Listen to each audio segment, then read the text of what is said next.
Number of institutes also started involving in unethical practices.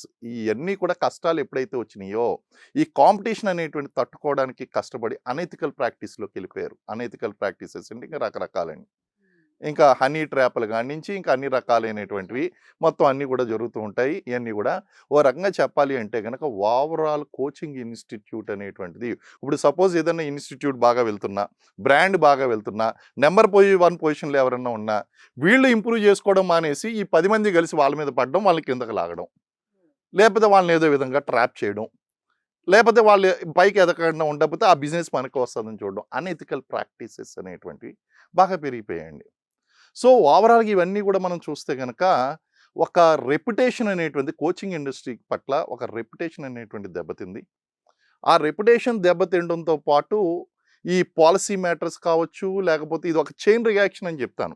ఎప్పుడైతే మీకు ఈ స్టూడెంట్స్ రిజిస్ట్రేషన్ అనేటువంటిది తగ్గిపోయిందో రెవెన్యూ ఇన్‌ఫ్లో తగ్గిపోతుంది. రెవెన్యూ ఇన్‌ఫ్లో అనేటువంటిది తగ్గిపోతే గనక వాళ్ళకి సాలరీస్, రెంట్స్ పే చేయడం అనేటువంటిది జరగదు. Mid level and entry level coaching సెంటర్‌లన్నీ కూడా మూసివేయడం అనేటువంటిది జరుగుతుంది.